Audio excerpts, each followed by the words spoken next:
ఎన్నికల సందర్భంగా కాంగ్రెస్ పార్టీ బీసీలకు ఇచ్చిన ఏ ఒక్క హామీని అమలు చేయకుండా మోసం చేస్తోందని మాజీ ఎంపీ కల్వకుంట్ల కవిత తీవ్ర ఆరోపణలు చేశారు. బంజారాహిల్స్లోని తెలంగాణ జాగృతి కార్యాలయంలో 70కి పైగా బీసీ కులాల నాయకులతో ఆమె భేటీ అయ్యారు. బీసీలకు 42% రిజర్వేషన్ల సాధనకు అనుసరించాల్సిన వ్యూహాలపై ఈ సమావేశంలో ప్రధానంగా చర్చించారు.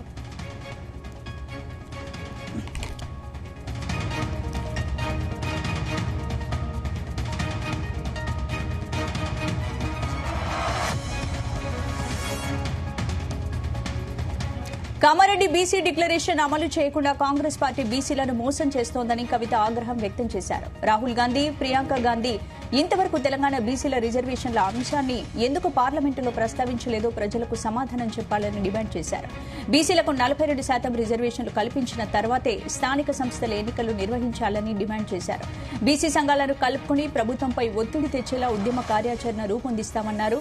బీసీలకు 42% రిజర్వేషన్లు సాధించే వరకు వెనక్కి తగ్గే ప్రసక్తి లేదని కల్వకుంట్ల కవిత స్పష్టం చేశారు.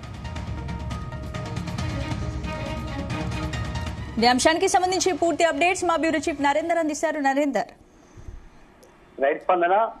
బీఆర్ఎస్ నుంచి సస్పెండ్ గురైన తర్వాత ఎమ్మెల్సీ కవిత, జాగృతి అధ్యక్షురాలు కవిత ఈరోజు 42% రిజర్వేషన్ అంశం మీద పూర్తి స్థాయిలో బీసీ సంఘాలు, అదేవిధంగా జాగృతికి సంబంధించినటువంటి కీలకమైనటువంటి లీడర్లతో ఒక సమావేశం ఏర్పాటు చేసింది.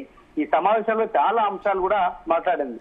ఒకటి రెండు అంశాల మీద నిన్న మొన్న సమావేశం అయినప్పుడు కూడా 42% రిజర్వేషన్ సంబంధించినటువంటి ప్రధానమైనటువంటి ఎజెండా మీద ఈరోజు చాలా హాట్ గా చర్చ జరిగింది. కాసేపటి క్రితమే ఈ సమావేశం ముగిసినటువంటి పరిస్థితి కూడా ఉంది. ఎందుకంటే ఆమె బీఆర్ఎస్ లో నుంచి బయటకు వచ్చే ముందు కూడా బీసీ రిజర్వేషన్ అంశం ముందు, అదేవిధంగా ఢిల్లీకి వెళ్లే అంశం మీద, గతంలో ఢిల్లీకి వెళ్లి రావడం, ఇక్కడ ఇందిరాబాద్ దగ్గర పెద్ద ఎత్తున నిరసన కార్యక్రమాలు నిర్వహించడం, ఇట్లా చాలా పెద్ద యాక్టివిటీ చేసినటువంటి పరిస్థితి. ఒక దశలో బీఆర్ఎస్ కూడా ఎవరు ఏం చేయలేని పరిస్థితిలో జాగృతి అధ్యక్షురాలు తన జాగృతి టీం తోటి వేలాది మందితోటి ధర్నా చౌక్ దగ్గర నిర్వహించింది.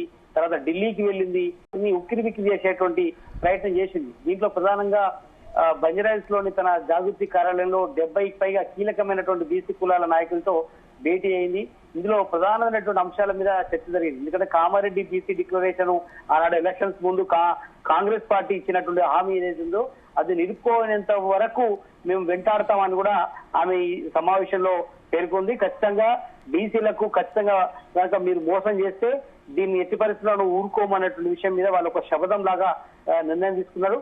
బీసీలకు ఇచ్చినటువంటి ఒక్క హామీ కూడా నెరవేర్చకుండా కాంగ్రెస్ మోసం చేసిందన్న అంశం మీద కూడా ఇందులో తీర్మానం తీసుకోవడం జరిగింది.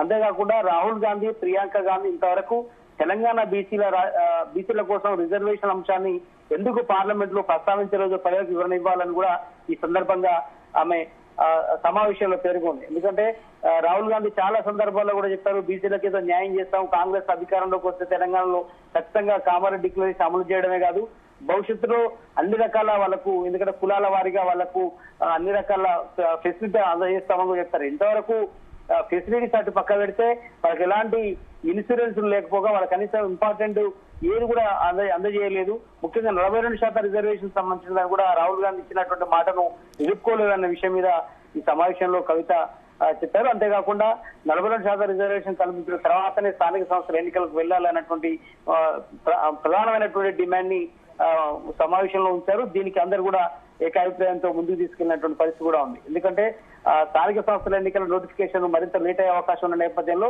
ఒకవేళ మీకు లేట్ అయినా కూడా 42% రిజర్వేషన్ ని ఖచ్చితంగా ఇంప్లిమెంటేషన్ చేసిన తర్వాతనే చేయాల్సిన అవసరం ఉందని కూడా డిమాండ్ చేశారు.